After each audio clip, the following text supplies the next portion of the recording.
once we've got it done, we close the TCP, and then we use UDP to actually exchange chunks of digitized speech with a timestamp on them, which is what the RTP protocol is spitting out. This is quite a few messages being passed back and forth. And if you've ever studied some of the packet networks that these same people, the ITU, came up with, in the same time frame as IP was developed, they came up with one called X25. And to set up a virtual circuit on an X25 packet network requires a whole bunch of messages to be exchanged back and forth. It looks almost identical to this picture that we have on the screen here.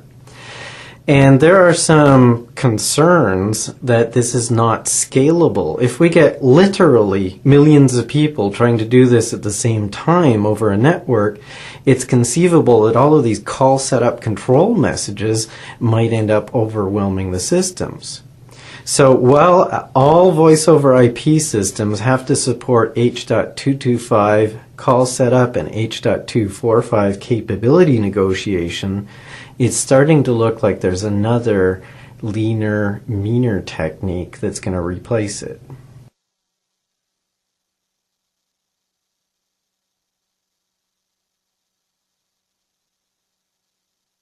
H.225 and 245 are from the International Telecommunications Union. They're part of the H.323 view of the world. There's a competing strategy for doing call setup from a different group of people, the Internet Engineering Task Force.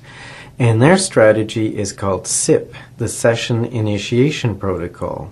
SIP is a much simpler and easier method of communicating between two terminals to establish a session. It requires the exchange of just one message in each direction instead of dozens of messages and multiple different protocols as we see with H.225 and 245. And SIP messages are in plain text coded in ASCII, like you could read them with notepad.exe on your Windows computer, very much like a web page.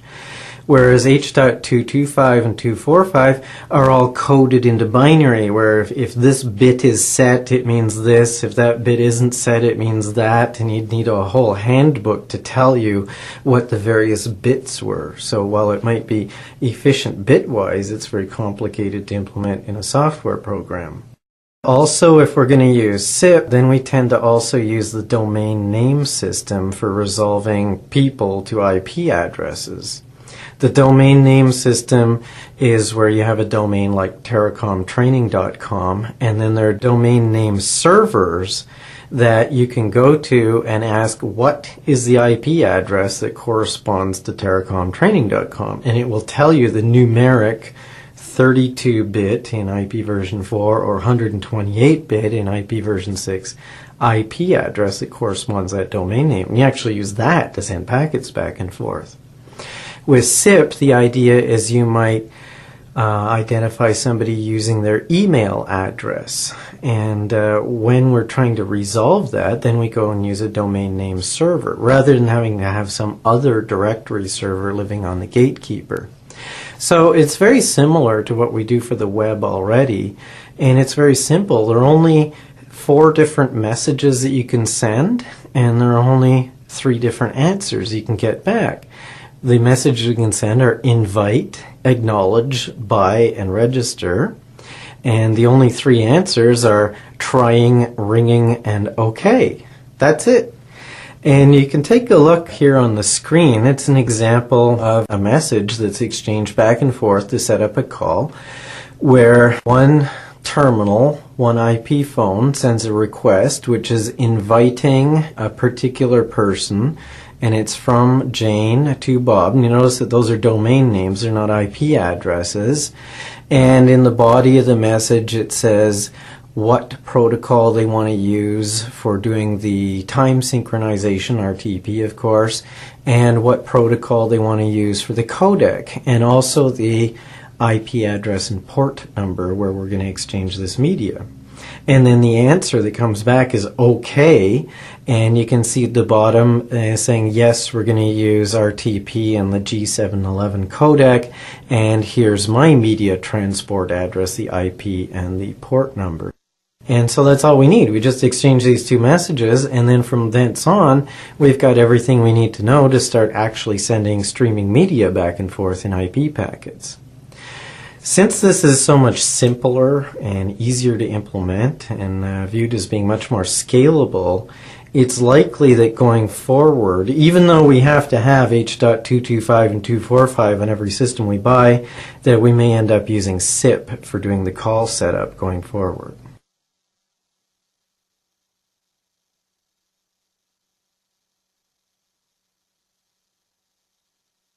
And now for something completely different, Megaco. What we've been discussing so far is the H.323 view of the world with some modifications. And in this view of the world, the call control is distributed. We've got a little gatekeeper program that controls the calling for a zone of terminals. And so everything is out at the periphery, kind of like the internet. Now, there are a group of people who believe more in centralized control rather than distributed anarchy. Who would those people be? Well, the telephone company. They want to have centralized control systems. And this is really what Megaco is all about. It's standards that grew out of H.248 and RFC 2885. What it essentially is a way of talking to gateways to control them. And so it's a different philosophy. Instead of having distributed control of calling, we'll have a centralized control system that then will program the signaling and media gateways to tell them what to do. Now, the advocates of this architecture say that this will allow us to roll out voice over IP in the public telephone network, because then we could replace, all of Rochester, New York with voice over IP, and it would just look like another switching domain as far as the main switching control system for the public switch telephone network is concerned. People on the other side of the house say, no, we want to keep this distributed call control because we're trying to get away from having big companies controlling everything. So it's really a philosophical split. Do we have centralized control of the call control, or do we do it all independently? Now, you can start to think that it has some practical implementations for a large organization, because we have to have some way of updating all of the different boxes in our organization. We don't want to send people scurrying around to log in locally, or even logging in remotely one by one and programming them all manually. We want to have a central control system that can go out and program all of those gatekeepers and gateways and signaling gateways in order to implement our overall company-wide or organization-wide routing strategy for phone calls. So we're going to see this as being the protocol for controlling network elements in a voice over IP system going forward.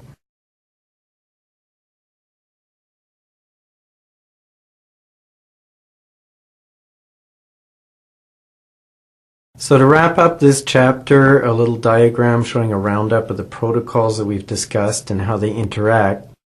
If we look at this diagram, we see that everything is running on IP, which in the OSI 7-layer reference model is layer 3, a network service. And if you're not familiar with the OSI 7-layer reference model, you really should be watching Video 3, Understanding Data Communications, because it's got a real good explanation of protocol stacks in there.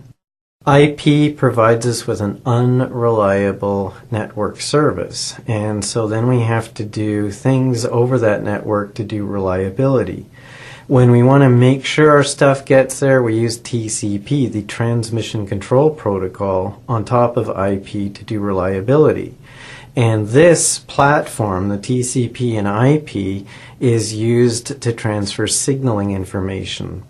The H.225 call setup, this is the Q.931 signaling, and the H.245 capability negotiation happen over a TCP connection over an IP network. For actually transporting the media, we don't use TCP, we use UDP. TCP does